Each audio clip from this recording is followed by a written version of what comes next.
Iran का missile जाके वहां पे लगा तो ये लोग उसमें जख्मी हुए और इसमें कुछ लोग ऐसे हैं जो शदीद जख्मी हैं। हालिया दिनों में हमने देखा कि अमेरिका की जानिब से चीजें अब छुपाई जा रही हैं। सोच नहीं सकता था कि ईरान 3 हफ्ते तक इतनी जो शदीद नौयत की जंग है वो उसको लड़ सकेगा, उसको बर्दाश्त कर सकेगा, लेकिन उन्होंने दिखाया कि वो काफी ज्यादा रेजिलियंट। उनका वजीर दाखिला जो है वो चेयरमैन पीसीबी है। एक दिन वो चेयरमैन पीसीबी होता है, दूसरे दिन वो पीटीआई को तड़ियां लगा रहा होता है, तीसरे दिन वो जाके जनाब बलोचिस्तान में कोई बयान दे रहे होते हैं।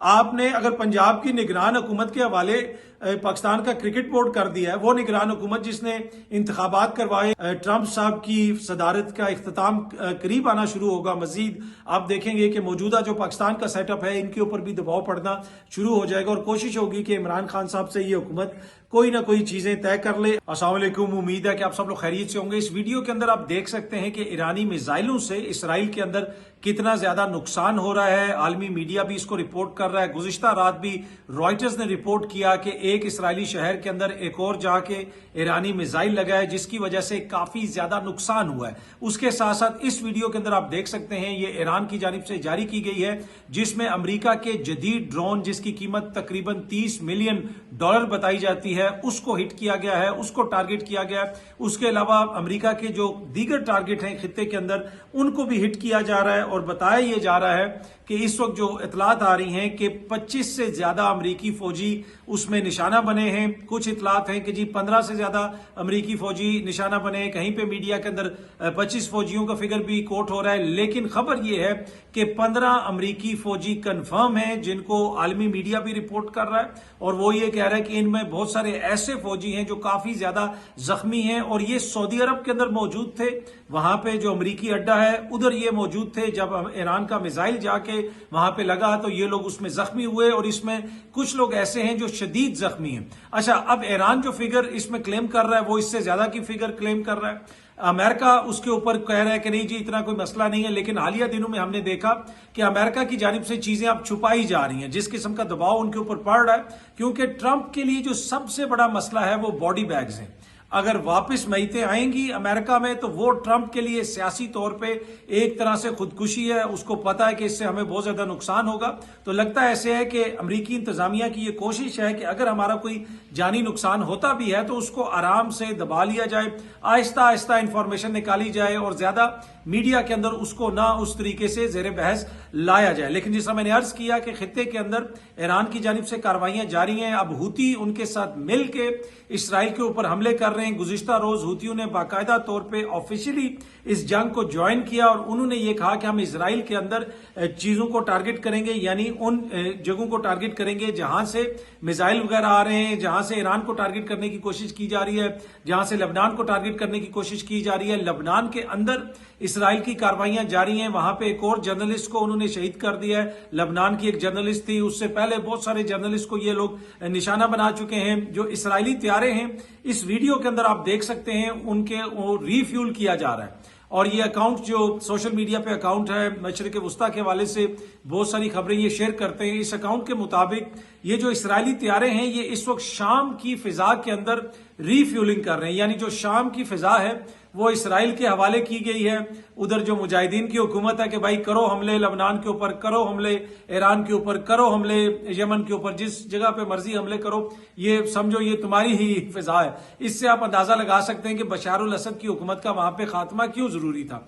बशार अल असद की हुकूमत कोई आइडियल हुकूमत नहीं थी, वो कोई डेमोक्रेटिकली इलेक्टेड हुकूमत नहीं थी। उन्होंने बहुत सारे वहां पे जुल्म भी किए, बहुत सारे उनके मसाइल भी थे, लेकिन मकसद ये नहीं था कि शाम की अवाम को जमहूरियत दिलवानी थी, मकसद ये नहीं था कि शाम की अवाम को कोई आजादी दिलवानी थी। अगर बशार अल असद को हटा के उस शख्स को वहां पे सदर बना दिया जो अलकायदा का नॉन मेंबर था और जिसके सर की कीमत अमेरिका ने, मौजूदा जो शाम का सदर है उसके सर की कीमत अमेरिका ने $10 मिलियन रखी हुई थी और ये अमेरिका की कैद में रहा, ये सीआईए की कैद में रहा और अब जो है ये स्टेट्समैन बन गया और शाम का सदर बन गया। एनीवे, जिसका मैंने अर्ज किया कि खित्ते के अंदर ये सारे मामला चल रहे हैं। दूसरी जानिब हमने देखा कि यूक्रेन के जो सदर हैं वो भी वहां पे मौजूद थे और उन्होंने सऊदी अरब का दौरा भी किया, उन्होंने यूएई का दौरा भी किया और उन्होंने कतर का दौरा भी किया और उन्होंने ये कहा कि जी अब हम वहां पे जो डिफेंस डील्स कर रहे हैं, बाकायदा तौर पे ट्वीट में इस चीज का जिक्र किया कि अगले 10 साल की कॉपरेशन होगी और इस खिते के अंदर जो हमारे फौजी एक्सपर्ट्स हैं वो इन सारे ममालिक को महफूज बनाएंगे। इस वक्त कतर के अंदर भी यूक्रेन के फौजी मौजूद हैं, यूएई में भी मौजूद हैं, उसके साथ साथ सऊदी अरब में भी मौजूद है। और ये ज़ेलेंस्की साहब जो है यूक्रेन के सदर, वो खुद ट्वीट्स करके उन लोगों की तस्वीर शेयर करके पूरी दुनिया के साथ शेयर कर रहे हैं अपने ट्विटर अकाउंट के ऊपर। अच्छा, अब ये कह रहे हैं कि जी हम एक्टिवली डिफेंस कर रहे हैं, यूएई का भी कर रहे हैं, सऊदी अरब का भी कर रहे हैं और कतर का भी कर रहे हैं। और उसके साथ साथ जो ज़ेलेंस्की है, इसने एक ट्वीट की हुई है, जो प्रेसिडेंट ज़ेलेंस्की हैं, उन्होंने ये कहा कि जब मैं ट्रेवल कर रहा होता हूं आउटसाइड तो मुझे रेगुलर इंटेलिजेंस मिलती है और मुझे जो इंटेलिजेंस मिली है उसके मुताबिक रशिया जो है वो अमेरिकन जो अड्डे हैं खिते के अंदर यानी मशरक़ वस्ता के अंदर, उनकी तस्वीर खींच के इंपॉर्टेंट जो स्ट्रेटेजिक ऐसी चीजें हैं जिनको ईरान हिट कर सकता है, उन सब की तस्वीर खींच के वो ईरान को दे रहे हैं, ईरान के लिए इंटेलिजेंस इकट्ठी कर रहे हैं। ये ज़ेलेंस्की साहब ने ये कहा। अब मैंने आपसे पहले भी ये चीज शेयर की थी कि अमेरिका को इस चीज का खदशा है, दीगर जो उसके इत्तेहादी हैं उनको ये खदशा है कि ईरान जिस तरीके से अपने मिसाइल फेंक रहा है, जिस तरीके से अपने ड्रोन भेज रहा है, लगता है ऐसे है कि उसके पास तमाम इंटेलिजेंस है। जो वो कोऑर्डिनेट्स डालते हैं इसलिए कि ऑब्वियसली कोई डेटा अंदर डालना पड़ता है और फिर मिसाइल जाके वहां पे हिट होता है। और जो मिसाइल ये रास्ते में भी रोक लेते हैं वो भी उसी तरफ जा रहा होता है जहां पे प्रॉपर कोई टारगेट होता है। ये नहीं होता कि वो कोई मछली मंडी जा रहा है या इधर जा रहा है, आगे जहां पे टारगेट होता है इसराइल के अंदर, मशरक़ वस्ता के अंदर, वहां पे वो जा रहा होता है। कुछ रुक जाते हैं, कुछ नहीं रोके जाते। एनीवे, अब इन्होंने ये कहा है कि जनाब हमने मशरक़ वस्ता के अंदर काम शुरू कर दिया है और हम इस पूरे जो है खिते को महफूज बनाएंगे। इसकी अपनी हालत क्या है अपने मुल्क में और इसने यूक्रेन को कितना फायदा पहुंचाया और उससे कितना नुकसान हुआ, वो मैं उस बहस में नहीं जाता। पिछले व्लॉग के अंदर मैंने आपके साथ काफी सारी चीजें शेयर की थी। अच्छा, अब यूक्रेन ने मुबैना तौर पे यूएई के अंदर कोई फिजाई दिफाई डिपो जो है बनाया है, जहां से वो ये कह रहे हैं कि हम ये सारे ड्रोन्स को कंट्रोल करेंगे, ये करेंगे, वो करेंगे। अभी वो डिपो बना ही था कि ईरान ने उसको उड़ा दिया है, उसको तबाह कर दिया है, मिसाइल से उसको हिट किया है। इससे तो वाजह है कि ईरान के पास इंटेलिजेंस आ रही है। और जो ज़ेलेंस्की चीखे मार रहा है कि रशिया इसको इंटेलिजेंस दे रहा है, तो लगता तो ऐसे ही है कि या रशिया दे रहा है या चाइना दे रहा है। एनीवे, रॉयटर्स इस खबर को रिपोर्ट कर रहा है और खबर के मुताबिक ईरान ने यूक्रेन के फिजाई दिफाई डेपो को, जिसमें इन सारी चीजों को ट्रैक करने के लिए कि जी हम ड्रोन गिरा देंगे, हम ये कर देंगे, हम वो कर देंगे, वो सारा जो सेल्स पिच लेके एज ए सेल्समैन गया हुआ है ना, इन सारे ममालिक को एक तरह से वो अपना प्रोडक्ट बेच रहा है कि भाई हम आपको महफूज रखेंगे। तो उस प्रोडक्ट की जो वहां पे डेपो बनाया गया यूएई के अंदर, ईरान ने फिजाई हमला करके, मिसाइल मार के उसको तबाह कर दिया है। अच्छा, ये वीडियो जो सामने आप देख सकते हैं ये अमेरिकन सेंटकॉम की जानिब से जारी की गई है, जिसमें दिखाया गया है कि मुख्तलिफ ईरान की जो बोट्स हैं जो अपनाए हुर्मुज़ को कंट्रोल करती हैं उनको टारगेट किया जा रहा है। और सेंटकॉम ये कह रहा है कि हम वाज़ेह तौर पे मैसेज दे रहे हैं कि वहां पे ईरान का जो ऐसा इंफ्रास्ट्रक्चर है उसको हिट किया जाएगा। लेकिन मेरे ख्याल में पूरी दुनिया ने देख लिया है कि ईरान के पास ये सलाहियत है कि अपनाए हुर्मुज़ से कोई भी नहीं गुजर सकता उसकी मर्जी के बगैर। और जितने उन्होंने तैयारी की हुई है, मुझे नहीं लगता कि ये मामला इतनी जल्दी हल होगा। ये समझते हैं कि अगर ये चंद बोट्स को उड़ा देंगे या खार्द का जो जजीरा है उसके ऊपर कोई ट्रूप्स उतार देंगे तो ये मसला हल हो जाएगा। ये मसला ऐसे हल होता हुआ नजर नहीं आ रहा। और हालिया ये जो जंग है इसने एक दफा फिर ये चीज साबित की है कि आप जंगों के अंदर किसी चीज को उस तरह प्रेडिक्ट नहीं कर सकते, लेकिन एट द सेम टाइम दुनिया की माइटीएस्ट जो मिलिट्री है वो जिस तरह आपको बेबस नजर आ रही है, इसमें कोई डाउट नहीं है विदाउट एनी सनसनी के अमेरिका और इसराइल ईरान के अंदर बहुत ज्यादा नुकसान कर रहे हैं, बहुत ज्यादा चीजों को हिट कर रहे हैं, मार रहे हैं, सिविलियंस को मार रहे हैं, जो टारगेट वो चुनते हैं उसको वो मार रहे हैं, इसमें कोई दो राय नहीं। लेकिन एट द सेम टाइम उनको भी आगे से कॉस्ट अदा करनी पड़ रही है। आगे से ईरान भी रिटेलिएट कर रहा है। कोई सोच नहीं सकता था कि ईरान 3 हफ्ते तक इतनी जो शदीद नौयत की जंग है वो उसको लड़ सकेगा, उसको बर्दाश्त कर सकेगा, लेकिन उन्होंने दिखाया कि वो काफी ज्यादा रेजिलियंट है। और एक और चीज भी है, ये जो फौजी जंगें होती हैं, दुनिया की बड़ी बड़ी जो फौजें जंगें करती हैं, बड़े बड़े लीडर बैठ के प्लान बनाते हैं, इससे एक चीज साबित होगी कि ये सब जो है वो है दिल पशोरी है कि जी ये प्लान बना दिया, हम यहां से जाएंगे, यहां पे हमला करेंगे, वो करेंगे, बड़ी वॉर गेमिंग हो जाएगी, ये हो जाएगा। एंड ऑफ द डे उसका जो नतीजा निकलता है वो हमारे सामने है। कितनी वॉर गेमिंग हुई होगी इराक वॉर के हवाले से और क्या उधर मैस बना था। और अगेन ये सारी जो है ना, जिसे मैं वो वर्ड नहीं इस्तेमाल करना चाहता जिसके पहले बुल आता है, कि ये सारी वो है कि जी ऐसे होगा तो ऐसे कर देंगे, ये कर खलाई बातें और जनाब तस्वराती चीजें कि ऐसे जाएंगे, ऐसे करेंगे, वो करेंगे, जब हकीकत में कुछ होता है तो फिर आपको सामने नजर आ रहा है। और इस जंग ने तो साबित कर दिया कि जिसके पास भी थोड़ी सी भी केपेबल मिलिट्री है वो दुनिया की ताकतवर तरीन फौज को नथ डाल सकता है, वो ताकतवर तरीन फौज को जो है आगे से भरपूर जवाब दे सकता है। और अब अगर ईरान के साथ इनकी ये हालत हो रही है तो अगर ये रशिया के साथ या चाइना के साथ इनकी जंग हो गई तो ये क्या करेंगे, या इवन नॉर्थ कोरिया के साथ हो गई तो ये क्या करेंगे। तो ये जो सारी प्लानिंग होती रही ना जी, यहां से जाएंगे ये होगा, और वो सारे बैठ के सुबह से शाम तक डिस्कशंस होती हैं, नक्शे बैठा के ये सब जो है end of the day rubbish साबित हो जाता है जब आप जाके ग्राउंड पे पहुंचते हैं, क्योंकि ये इम्प्रैक्टिकल किस्म की डिस्कशंस होती रहती हैं, न कुछ भी कॉम्पनसेट नहीं करता रियल एक्सपीरियंस को। और इसी वजह से वो कहते हैं ना कि जो रियल एक्सपीरियंस होता है उसमें जाके आपको पता चलता है कि क्या चीज किस भाव बिकती है। और अब अमेरिका को और इसराइल को और मशरिक वुस्ता को पता चल रहा है, इन्होंने F-15 भी ले लिए तो ये भी ले लिया और वो भी ले लिया, ये जितने भी खलीजी ममालिक हैं इनके पास भी बहुत असला है, लेकिन हो रहा क्या है, दूसरी तरफ भी जो है असला है, चाहे उतना जदीद ना हो लेकिन उससे भी नुकसान हो रहा है। तो ये जो सारी ये चीज थी ना कि जी उन्होंने पूरी प्लानिंग की हुई है, वो जाएंगे, वो ऐसे करेंगे, इस तरह करेंगे, वैसे करेंगे, यूं एक्शन होगा, ये वो अच्छे लगते हैं ड्राइंग बोर्ड्स के ऊपर और नक्शों के ऊपर, पावर पॉइंट्स के ऊपर जो है, जो पेंटागन में बन के बैठ के ये बनाते हैं या किसी और जगह पे बैठ के बनाते हैं। हकीकी मैदान में जब उतरते हैं उसका नतीजा हमने अफगानिस्तान में भी देख लिया। 20 साल तक दुनिया का ताकतवर तरीन, लेट मी रिपीट दिस, दुनिया का ताकतवर तरीन, इंसानी तारीख में आज तक इससे ज्यादा ताकतवर तरीन कोई मिलिट्री अलायंस हमने नहीं देखा जो अफगानिस्तान आया था, जिसमें नेटो भी थी, अमेरिका भी था, सारे ममालिक उसके अंदर शामिल थे। 20 साल तक वो लड़ते रहे और 20 साल के बाद उन्हीं के हवाले करके चले गए जिनसे वो लड़ने आए थे। तो मैंने आपको कहा ना कि ये पावर पॉइंट्स और ये सारी चीजें जो है ना, ये जो जंगों की प्लानिंग होती है उससे हकीकत का जो है ना वो आप जब मुकाबला करें तो काफी चीजें मुख्तलिफ होती हैं। और इसीलिए कहा जाता है कि जंग भी बड़ा सीरियस बिजनेस है, उसके अंदर जो सियासी अंसर होता है वो बड़ा इंपॉर्टेंट है। सिर्फ उसको जंग को जंगजूओं के ऊपर नहीं छोड़ा जा सकता, उसके अंदर जो पॉलिटिकल विजडम होता है, जो पॉलिटिकल लीडरशिप की नो हाउ होती है, उसका बड़ा इंपॉर्टेंट किरदार होता है। और इसी वजह से हमेशा आपने देखा कि जंगें जो है जीती फिर पॉलिटिकल तरीके से जाती हैं। हाँ, मिलिटरीली उसका एक तरीकाकार होता है, वो जरूर आपने करना होता है, लेकिन उसमें सियासत का और सिविलियन क़यादत का बड़ा इंपॉर्टेंट किरदार होता है, दुनिया भर में आपने देखा। पर एनीवे, जिस तरह मैं अर्ज कर रहा था कि इस वक्त पाकिस्तान ये इंपॉर्टेंट किरदार अदा करने की कोशिश कर रहा है। पाकिस्तान की ख्वाहिश है कि ये जंग आगे ना बढ़े, और पाकिस्तान ने ईरान के साथ भी ताल्लुकात सही रखे हुए, पाकिस्तान की अमेरिका भी सुन रहा है, पाकिस्तान की सऊदी अरब भी सुन रहा है, पाकिस्तान को कुवैत भी कदर की निगाह से देखता है, यूएई भी उससे राजी है, कतर भी उससे नाराज नहीं है। तो पाकिस्तान एक यूनिक पोजीशन में। और अब हम देख रहे हैं कि कल रात से पाकिस्तान के अंदर गैर मुल्की सफारतकार पहुंच चुके हैं, जिसमें इजिप्ट के सफीर भी हैं, तुर्की के सफीर भी आ रहे हैं, सऊदी अरब के सफीर भी आ रहे हैं, और ये सब पाकिस्तान आ रहे हैं। इससे पहले अमेरिका ने जो ईरान से बात की उसमें भी उसने पाकिस्तान की मदद ली। तो पाकिस्तान की तो ये कोशिश है और हमें इसको अप्रिशिएट करना चाहिए।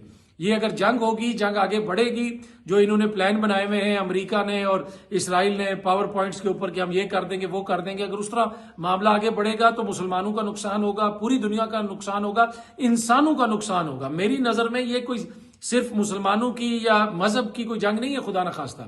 जो एक ऑर्डर बेस्ड वर्ल्ड है, ये उसकी बका की जंग है, ये उसके सर्वाइवल की जंग है। भाई, आपने दुनिया में अफरा तफरी फैलानी है या किसी कायदे कानून के तहत इस दुनिया को लेके चलना है कि जो आपका दिल करेगा आप उठ के वो कर देंगे, वेनेजुएला के सदर को उठा लेंगे, इधर ये कर देंगे, उधर वो कर देंगे। तो इस वजह से ये बड़ा इंपॉर्टेंट है कि इस जंग को रोका जाए और चीजों को बेहतर तरीके से हल किया जाए। और उसमें ईरान को भी ऑन बोर्ड रखना जरूरी है, जो दीगर खलीजी हमारे ब्रादर इस्लामिक ममालिक है उनको भी ऑन बोर्ड रखना है। और फिर आप देख रहे हैं कि मगरिब तो वैसे ही इस जंग से पीछे हटा हुआ है। मगरिब को पता है कि ये जंग जो है बहुत ज्यादा नुकसान देगी।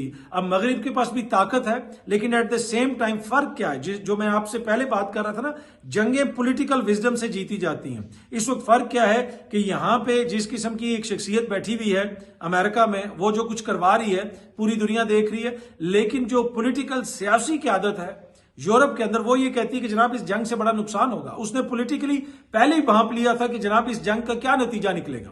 उनकी भी जो वहां पे जर्नल होंगे, उनकी भी जो फौज होगी, वो कहेगी जनाब आप हमें ऑर्डर दें, हम जाके कर देंगे जो आपने कहना है। लेकिन इसकी एक पॉलिटिकल फिर जो है वो भी होती है, आपको पॉलिटिकल इसकी एक कीमत भी अदा करनी पड़ती है, बहुत सारी चीजों को देखना पड़ता है। तो मेरे ख्याल में उन्होंने ज्यादा, जिसे आप कह सकते हैं, विजडम का मुजाहरा किया है यूरोपियन क़यादत ने बनिस्बत जो है अमेरिकन क़यादत। बल्कि इवन के जापान को आप देख लें, ऑस्ट्रेलिया को देख लें, किसी ने भी ट्रंप के साथ जाने की हामी नहीं भरी। और ये सब पॉलिटिकल डिसीजंस हैं। मिलिटरीली तो वो सारे ही स्ट्रांग हैं।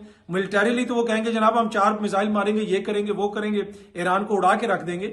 लेकिन जो पॉलिटिकल दिमाग है वो चीजों को थोड़े डिफरेंट तरीके से सोचता है, और उन्होंने फिर वो पॉलिटिकल डिसीजंस लिए हैं। इधर जो पॉलिटिकल दिमाग है वो ट्रंप साहब का है, और वो ये कहते हैं मुझे तो नालायक लोग पसंद हैं, क्योंकि उनके सामने बैठ के मैं अपनी शेखियां मार सकता हूं, अपने किस्से सुना सकता हूं। जो अकम्पलिश्ड लोग होते हैं, जो सक्सेसफुल लोग होते हैं, अगर मैं उनके साथ बैठूंगा वो तो अपने भी मुझे कारनामे सुनाएंगे, वो मुझे पसंद नहीं है।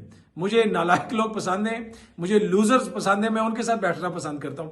अजब ये जो है ना एक सदर आ गया अमेरिका का, और यकीनन अमेरिकन भी इसके ऊपर एम्बेरसमेंट फील करते होंगे। पर एनीवे, मैंने जिस तरह कहा कि पाकिस्तान का किरदार बड़ा इंपॉर्टेंट है और पाकिस्तान इस जंग को रुकवाने की कोशिश कर रहा है। दूसरी जानिब एक खदशा ये भी है कि टाइम बाय किया जा रहा है अमेरिका की जानिब से, और इसराइल अमेरिका को पुश कर रहा है कि आप अपने फौजी उतारें, आप अपने फौजी उतारें, आप अपने फौजी उतारें, आप ग्राउंड इन्वेजन करें, आप खार्द का जो है जजीरा उसके ऊपर हमला करें। तो इसराइल की जानिब से तो मसलसल इस चीज के ऊपर प्रेस किया जा रहा है। अब अमेरिका इस पे राजी होगा या नहीं होगा, लेकिन हम उम्मीद करते हैं कि पाकिस्तान की ये जो कोशिशें हैं वो कामयाब होंगी, और ये जो हमारी जंग बंदी की तरफ इस वक्त कोशिश है कुछ 3-4 ममालिक की, वो कामयाब होगी और ये जंग जो है रुकेगी।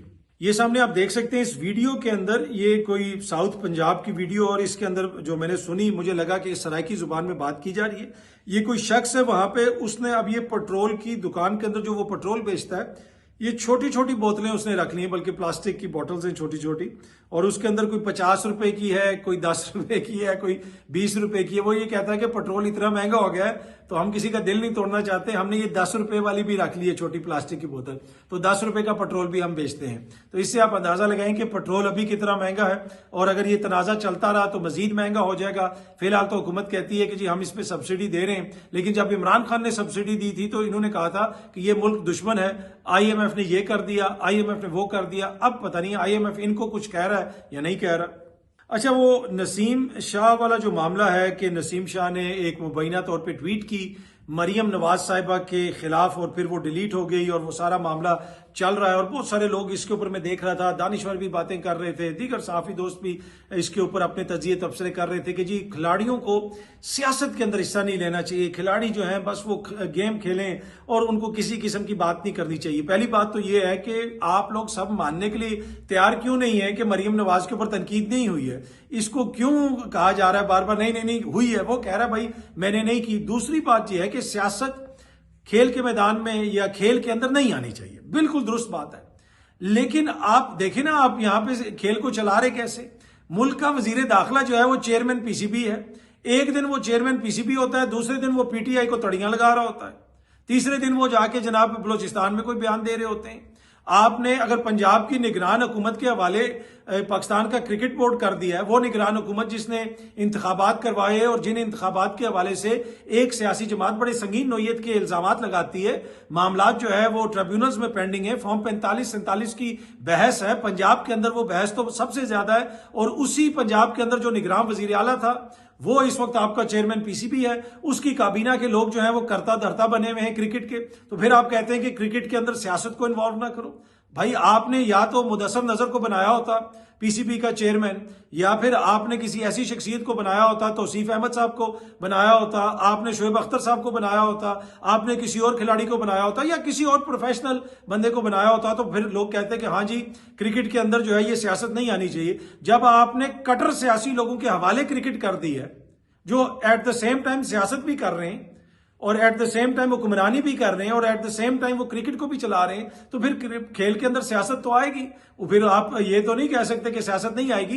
तो अगर हमने खेल से सियासत को निकालना है तो इसको प्रोफेशनल्स के हवाले कर दें जो इसको चला सकते हैं। हो सकता है किसी की कारकर्दगी अच्छी ना हो तो उसको आगे रिप्लेस किया जा सकता है। लेकिन ये जब लोग कहते हैं ना जी खेल में सियासत नहीं आनी चाहिए, लेकिन एट द सेम टाइम वो इग्नोर कर देते हैं पंजाब की निगरान हुकूमत और काबीना को जो पूरी चला रही है बैठ के इस वक्त PCB को, तो वो फिर आपको आपको सियासत तो नजर आएगी, लोग फिर उस पर तनकीद भी करेंगे, फिर उसके ऊपर वो जो एक सेंटीमेंट है इस किस्म का जो एंटी हुकूमत होता है, और हर हुकूमत में होता है। जब इमरान खान की हुकूमत थी लोग उनके भी मुखालिफ थे और उस जमाने के अंदर भी लोग उन पर तनकीद करते थे, और अगर उन्हीं का कोई वजीर चेयरमैन पीसीबी बन जाता तो लोग फिर पीसीबी और क्रिकेट के हवाले से भी मुतनफर भी होते हैं और उसको जो है एक तरह से उस पर तनकीद भी करते। तो जब आपकी वजीर आजम की काबीना में बैठे हुए एक मोहतरम वजीर चेयरमैन पीसीबी हैं तो फिर सियासत तो उसमें इन्वॉल्व होगी, लोग सियासी तौर पर उस पर तनकीद भी करेंगे। अच्छा जी, इमरान खान साहब की रिहाई के हवाले से पाकिस्तान तहरीक इंसाफ तहरीक तो चला रही है, आलमी सतह पे आवाजें भी उठा रही है, और हमने देखा कि इस हफ्ते एक दफा फिर बरतानिया का जो हाउस ऑफ लॉर्ड्स है वहां पे इमरान खान साहब की डिटेंशन के हवाले से, उनकी कैद के हवाले से वहां पे गुफ्तगू हुई। वहां पे बताया गया कि खान साहब को तीसरा टीका भी लग गया है। वहां पे मुख्तलिफ जमातों से ताल्लुक रखने वाले जो लॉर्ड्स हैं यानी पीयर्स हैं, जो हाउस ऑफ लॉर्ड्स जिसको दारुल उमरा भी कहा जाता है या ईवान बाला भी कहा जाता है, उसके जो अरकान हैं बरतानिया के अंदर, उन्होंने खड़े होकर इमरान खान साहब का मामला एक दफा फिर वहां पे उठाया। और जिन लोगों ने उधर डिबेट की उसमें लेबर पार्टी की जो बैरोनेस हैं अलेक्जेंडर ऑफ क्लीवडन, उन्होंने बात की, लॉर्ड कुर्बान ने बात की, उसके साथ साथ लॉर्ड ब्रूस ने बात की, उसके लॉर्ड कैलन ने बात की, बैरोनेस चैपमैन ने बात की, और इसी तरह और भी लॉर्ड अहमद ने बात की, लॉर्ड मोहम्मद ने बात की, मोहम्मद हुसैन ने। तो काफी सारे जो हाउस ऑफ लॉर्ड्स के मेंबर हैं उन्होंने इमरान खान साहब के मसले को रेज किया और एक दफा फिर इसको भरपूर कवरेज दी गई बरतानवी मीडिया के अंदर भी। और हाउस ऑफ लॉर्ड्स की जो अपनी ऑफिशियल वेबसाइट है, ये तमाम जो बातें की गई उसका एक एक हिस्सा रिकॉर्ड का हिस्सा बना है, एक एक चीज वेबसाइट के ऊपर मौजूद है। ये सामने मैंने वेबसाइट का स्क्रीनशॉट भी शेयर किया हुआ है, आप जाएं और जाके उसको पढ़ें तो आपको पता चलेगा कि वहां पे किस किस्म की बातें की गई और पाकिस्तानी हुकूमत से या ओवरऑल क्या सवालात उठाए गए और इस पे बरतानवी हुकूमत का क्या मौकिफ था वो भी सामने आया। लेकिन जिस तरह मैंने आपसे ये चीज पहले भी शेयर की थी कि अप्रैल के एंड तक जब पाकिस्तान के अंदर भी पता चलेगा कि मामलात आगे किस तरफ जा रहे हैं, तहरीक किस तरफ जा रही है, और जब ट्रंप साहब की सदारत का इख्तिताम करीब आना शुरू होगा, मजीद आप देखेंगे कि मौजूदा जो पाकिस्तान का सेटअप है इनके ऊपर भी दबाव पड़ना शुरू हो जाएगा और कोशिश होगी कि इमरान खान साहब से ये हुकूमत कोई ना कोई चीजें तय कर ले। अब वो चीजें तय होती हैं या नहीं होती, लेकिन हमने देखा कि पहले कासिम खान साहब ने इस मसले को उठाया, उसके ऊपर हुकूमत ने काफी ज्यादा तनकीद की। अब ये हाउस ऑफ लॉर्ड्स के अंदर बातचीत हुई है, इमरान खान साहब की डिटेंशन के हवाले से एक तरह से तनकीद भी की गई है। तो कल करें फिर हुकूमती वुज़रा, या क्यों नहीं कर रहे हुकूमती वुज़रा, करें ना बरतानवी हाउस ऑफ लॉर्ड्स के खिलाफ एक प्रेस कॉन्फ्रेंस कर दें। उधर तो बहुत सारी बातें हुई हैं, बरतानवी हुकूमत को कोई डी मार्च कर दें उनके सफीर को कि भाई आप क्यों हमारी जो पाकिस्तान की अंदरूनी सियासत के अंदर जो है मुदाखलत कर रहे हैं। जो पॉलिटिकल प्रिजनर्स होते हैं उनको तो दुनिया भर से उनके ऊपर बात भी होती है। जब IRA के कुछ दहशतगर्द वगैरह जो है वो बरतानिया के अंदर दहशतगर्दी कर रहे थे, लेकिन एट द सेम टाइम उनका एक पॉलिटिकल विंग भी था, तो वो जो पॉलिटिकल विंग था उसको सपोर्ट मिलती थी, अमेरिका से मिलती थी। इसी तरह दीगर बहुत सारे ममालिक हैं, वहां पे जब कोई लीडर कैद होता है, आंग सान सूची की मिसाल हमारे सामने है, पूरी दुनिया ने उसकी सपोर्ट की। बाद में उस आंग सान सूची ने बड़ा मायूस किया लोगों को, वो एक अलग बहस है जो म्यांमार में हुआ, जो बर्मा में हुआ, लेकिन दुनिया उसके ऊपर बात भी करती थी। उसके ऊपर भी जनाब वहां पे जो रजीम थी उसने बड़े मुकदमे बनाए हुए थे। इस तरह तो दुनिया भर में होता है। नेल्सन मंडेला को दहशतगर्द दुनिया कहती थी, बल्कि बरतानिया की जो वजीर आजम थी मार्गरेट थैचर, उन्होंने कहा कि ये जो मंडेला की सारी जमात वगैरह है ये लोग दहशतगर्द हैं। लेकिन बाद में सब कुछ तब्दील हो गया और नेल्सन मंडेला को आज दुनिया भर में सबसे बड़े डेमोक्रेट के तौर के ऊपर सेलिब्रेट किया जाता है। तो ये मसला तो खान साहब का उठेगा, इसलिए कि जिस तरीके से मामला चल रहे हैं वो सबके सामने हैं, जिस तरीके से सियासी मुकदमात चलाए जा रहे हैं वो भी सबके सामने है। तो उनकी जमात यही कहती है, उन्होंने गुज़िश्ता रोज भी मीडिया से बात की, सलमान अकरम राजा साहब ने, दीगर दोस्तों ने, और यही कहा कि जनाब ये सारी पोलिटिकल विक्टिमाइजेशन हो रही है। दूसरी तरफ हुकूमत ये कहती है नहीं जनाब ये सारे मुकदमात हैं और ये अदालतों के अंदर चल रहे हैं और ये जो ड्यू कोर्स ऑफ लॉ है उसको फॉलो किया जा रहा है। अब किस हद तक फॉलो किया जा रहा है या नहीं किया जा रहा, ये मैं चीज और ये फैसला मैं आपके ऊपर छोड़ देता हूं। इसका फैसला आप लोग खुद कर सकते हैं। बहुत जल्दी आप सब दोस्तों से दोबारा मुलाकात होगी। Thank you.